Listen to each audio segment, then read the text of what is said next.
होगी? ठीक है. We Hi can guys, start. this is Ryan. It's been I think 7 years since I made my last video. Today's video is only going to be about the new people who are joining the Indian motorcycling scene and जो चूतिया चीज़ें हो रही हैं लोगों के साथ जिनको कुछ पता नहीं है. I myself am 28 now. I bought this bike when I was what 20? Yeah. 20. So it's been with me for 7 years now. ठीक है. Don't mind my getup. I just woke up. And this bike, if you're all wondering, I've ridden it over 40,000 now. 40,000 kilometers that is. So I have a fair share of experience.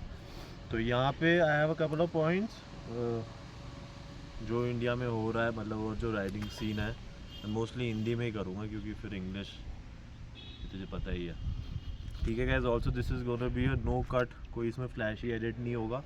मैं वैसी कोई blogger नहीं हूँ, मैं बस ऐसी डाल दूँगा. तो यू गाइस कैन, मतलब if you can wait and sit out through a unentertaining video तो बैठ जाओ. If you want knowledge, if you are कोई डोपामीन फकर तो इतना जाओ आगे बढ़ो.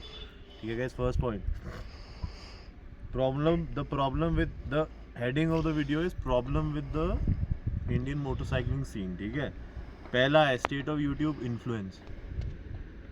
कौन कौन है ये यूट्यूबर्स तेरे? ये UK07 हो गए और जो भी ऐसे छपरी यूट्यूबर्स है गाइस. पहली बात, ना तो कोई भूसा लेने की ज़रूरत होती है किसी को, ना कोई 1000cc लेने की ज़रूरत होती है. To prove a point you can buy any bike. ठीक है, it can be a Pulsar और anything and you can ride it अच्छे से विदाउट बीइंग कॉल्ड अ छपरी. ठीक है, ये यूट्यूब पे जाके बच्चों को इम्प्रेस करने की कोई ज़रूरत नहीं है.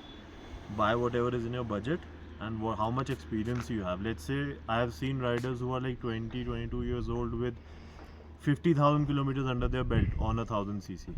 ठीक है, and I have seen people who are 30 but who have not ridden a 390 even. So you cannot compare those two things. ठीक है, तो पहला जो आ जाता है इसमें स्टेट ऑफ यूट्यूब इन्फ्लुएंस. एक तो ये हो गया, ये आज फाइनली न्यू सुपरा, हाँ मतलब दिस अनबॉक्सिंग वीडियो शैम. ठीक है, most of you all who are new here who don't know how the unboxing scene works, तो इसमें क्या होता है कि these guys hire, not hire, these guys lease out. ठीक है, lease out new bikes and new cars from showrooms and agencies just for a like 6-month period. तो जैसे क्या होता है कि this bike you can get for let's say 15 lakh की bike है समझ लो, या 12 लाख का कोई कोट कर रहा है, आप 12 लाख की बाइक लेते हो. उसके बाद वो आपको कहते हैं रिटर्न पॉलिसी की आप 6 महीने में अगर वापस कर देते हो तो 2 लाख तोड़ के बाइक वापस ले लो. समझ रहा है? मतलब 14 लाख की बाइक है, आप चला लो 6 महीने और 12 लाख में ले लो. बढ़िया सीन वो हो गया.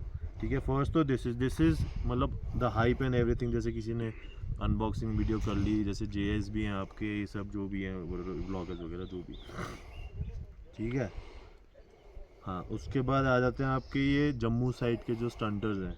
ठीक है, छपरी बोलूँगा, आप Z900 ले लो, आप हायाबुसा ले लो, आप H2 ले लो, आप Y2K ले लो, कुछ भी ले लो. अगर आप इलीगली गलत तरीके से चलाओगे, दूसरे लोगों की लाइफ को इंडेंजर करोगे, तो you are what? Chhapri. You are a chhapri. Irrespective of how much money you have, it makes no difference whatsoever. ठीक है. सेकेंड थिंग, छपरी वाला हो गया ना. Second thing is the police scene. तो अब क्या होता है, when you take these chapris and you take these vloggers with millions of fucking followers and shit. ठीक है, उसके बाद ये लोग अपने साथ 100 लोग लेके चलते हैं. ठीक है, और जो बंदा सेंटरों में अपनी बेटी और अपनी वाइफ के साथ जा रहा है, उसका क्या लेना देना इससे? वो डिस्टर्ब तो वही होता है ना बेसिकली. समझ रहा है? इसलिए पुलिस इंसाइट होती है. फिर जब पुलिस इंसाइट होती है तो वो उसमें सबको पकड़ती है. सबको मतलब कि कोई इंडिविजुअल राइडर भी जा रहा है उसको भी पकड़ के ठोकती है. समझे? तो उससे क्या होता है, इन्वायरमेंट थोड़ा हॉस्टाइल हो जाता है. अब रोड पे हम निकलते हैं तो किसी ने गियर पहना होता है तो लोग यही कहते हैं कि साला रेस करने जा रहा है, छपरी है, हम तो इसको जेल में डालो. ठीक है, पुलिस सीन हो गया. तीसरा सबसे इंटरेस्टिंग सीन है तेरा एक्सेसरीज का.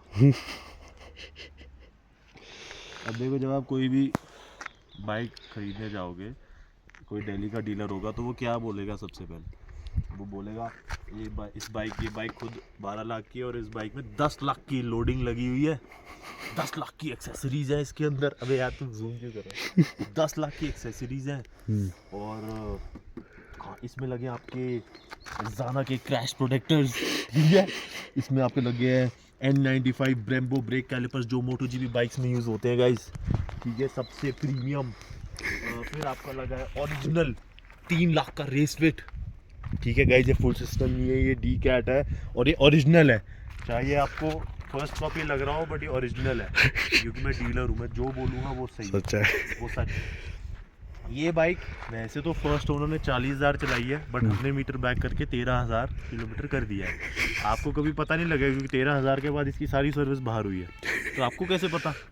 आपको तो चूतिया कटेगा, ठीक है। और फाइनेंस के ऑप्शन सारे अवेलेबल है, बट तभी पेपर देंगे जब पूरी आप पेमेंट कर दोगे सूद समेत, समझ गए? तो ये सीन होता है मोस्टली डीलर्स का, ठीक है। फ्री की टिप, कौन कौन सी एक्सेसरीज कभी भी नहीं लगवानी, चाहे आप KTM लो या आप H2 लो या आप डुकाटी लो, लो या आप RSV4 लो, फैक्ट्री लो या नॉर्मल वर्जन लो, कोई भी लो, ठीक है। फर्स्ट थिंग जो कभी नहीं लगवानी है वो होता है विंगलेट, ठीक है। अब मुझे समझ नहीं आ रहा, अब मेरे को नूब जैसा फील हो रहा है ये कहते हुए भी कि मुझे किसी को समझाना पड़ रहा है कि विंगलेट नहीं लगवाने। अगर आपके मैन्युफैक्चरर ने साथ में नहीं दिया है तो विंगलेट नहीं लगवाना है। दूसरी चीज़, एग्जॉस्ट आप लगवा सकते हो, वो ठीक है, वो इतना इफेक्ट नहीं करता इंजन पे या परफॉर्मेंस पे। ज़ाना प्रोटेक्टर्स और क्रैश गार्ड जो आपके आते हैं वो भी फ्रॉड है, ठीक है। अनलेस आप अपनी बाइक की रीसेल डेट करना चाहते हो, आप उसके फ्रेम में कुछ वेल्ड कराना चाहते हो, तो आप एक्चुअली थोड़े होए, मतलब नूबड़े ही होए काइंड ऑफ। उसके बाद पुइग स्क्रीन प्रोटेक्टर जो इसने भी लगवा रखी है, ने लगवा रखी थी। तो क्या होता है गाइस, देखो, जब सुजुकी, या तो आप ये समझ लो कि या तो सुजुकी बेटर है या करोल बाग का महालक्ष्मी। आप ये गैस कर लो कि सुजुकी बेटर R&D करेगा या महालक्ष्मी मोटर्स। आप मतलब समझ लो, ये अपने दिमाग में खुद लगा लो आप, ठीक है। उसके बाद साइड मिरर्स जो लोग हटा देते हैं, ठीक है, मतलब वो एकदम सुप्रीम छपरी बिहेवियर होता है, साइड मिरर्स हटा देना कि आपको पीछे देखना ही ना पड़े। फिर आप अगले वो बनोगे, नाम नहीं भूलूंगा, छोड़ किसी की फीलिंग्स हर्ट नहीं करने, ठीक है गाइस। और सबसे चूतिया प्रोटेक्शन जो मैं हर सुपर बाइकर और कोई भी बाइकर होता है उसको देखता हूँ, वो लगाता है क्रैश गार्ड। इसमें भी है बट वो इनविजिबल है, वो दिख ही नहीं रहे हैं, वो क्रैश गार्ड इनविजिबल है, ठीक है। तो क्रैश गार्ड क्यों नहीं लगवानी चाहिए, उसका बेसिक रीज़न है। मैं 5 सेकंड आप खुद सोच लो, उसके बाद मैं बता दूंगा बेसिक। तो ले ले 5 सेकंड, गैस कर ले क्यों नहीं लगवाने चाहिए क्रैश गार्ड। भाई बता ही दे यार, बता दे सबको। Crash guard guys basic knowledge है कि जब आप इतना कुछ बाइक से प्रोट्रूड करेगा आपके यहाँ तक, it is generally gonna create draft, ठीक है, a lot of drag and a lot of draft. Drag क्या होता है कि बाइक का जो एरोडायनामिक फ्रेम होता है उसको काउंटर एक्ट करता है वो, तो it will create more drag for you. उसमें आपकी बाइक पावर कम प्रोडक्ट प्रोड्यूस करेगी, प्रोड्यूस वो उतनी भी करे बट डिलीवर नहीं कर पाएगी, ठीक है। And I have raised bikes with the same engine, same everything, but with crash guards on, and they've always lost for no apparent reason. तो I know, and I had my other bikes also जिनमें crash guard था and उनका top end सफ़र करता था। ऐसा होता है crash guard वाली हायाबुसा भी 300 पहुंचेगी, बट 3 सेकंड का फ़र्क होगा, 2 से 3 सेकंड का फ़र्क हो जाता है, ठीक है। चौथा पॉइंट क्या था, मोटो व्लॉगिंग कल्चर। हाँ, तो गाइस मोटो व्लॉगिंग कल्चर देखो, जो लोग मोटो व्लॉगर्स देखते हैं, नथिंग अगेंस्ट देम, बट बात ये है कि मोटो व्लॉगर्स जो जिस ऑडियंस को केटर करते हैं ना, उन पे बाइक होती नहीं है। आप समझो, अब मैं बूसा राइडर हूँ, समझ लो ये बूसा राइडर है या कोई ZX10 आ रहा है किसी पे, आपको क्या लगता है वो अपनी बाइक चलाएगा या मोटो ब्लॉगर देखेगा? है अपनी बाइक चलाएगा। और अब सीन ऐसा हो गया ना, तू कहीं भी बाइक ले जा, तू अपनी बाइक कहीं भी ले जा, कहीं भी खड़ी कर दे, सबसे पहले बंदा पता है क्या पूछता है तेरे से? मोटो क्या ब्लॉगर। ब्लॉगर हो? शर्म आती है गाइस, शर्म। तो प्लीज़ ये सब ऐसे लोगों को सपोर्ट करने दो, बच्चों को। आप लोग अपना साइड हटो, जो सीजन राइडर्स हैं मैं उनसे बात कर रहा हूँ, मतलब जिनको 8-10 साल हो गया राइड करते हुए, ठीक है। हाँ, अब आ जाते हैं नई बाइकों पे, जो नई बाइक्स ले रहे हैं, जो नई 1000 ले रहे हैं, जो नई बूसाज ले रहे हैं, ठीक है। तो आप जनरली ये समझो कि आप बाइक नहीं ले रहे हो, आप सेंसर ले रहे हो, यस, ठीक है। आपकी बाइक, अब this bike is mostly analog, मतलब ये गिरेगी, फेयरिंग टूट गया, फेयरिंग उठा के फेंक दो, ये बाइक फिर भी चल लेगी, कोई दिक्कत नहीं है। Self experienced. हाँ, नई बाइक तेरी गिरेगी, सब कुछ ठीक होगा, बट सेंसर उसका ख़राब हो जाएगा, इग्निशन सेंसर ख़राब हो गया, लीन सेंसर ख़राब हो गया, वो दिक्कत हो जाएगी, ट्रैक्शन ख़राब हो गया, वो एक ही ट्रैक्शन सेटिंग पे अटक गई, ठीक है। वो बहुत दिक्कतें होती हैं, वो मैंने सिर्फ सुनी है, खुद एक्सपीरियंस नहीं करी है, क्योंकि मैंने सेंसर अभी तक खरीदा नहीं है, ठीक है। हाँ, last but most important topic is crash है।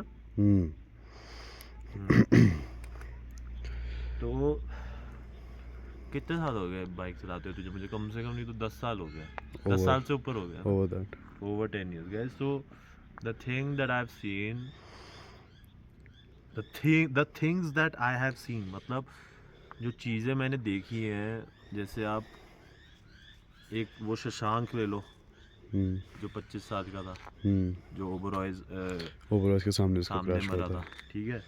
आप अगस्त्या ले लो, ये जो मोटो व्लॉगर्स हैं, उसके बाद आप यश ले लो, उसके साथ एक और जो सर वो एक्सपीरियंस थे ना, Yeah, I knew them.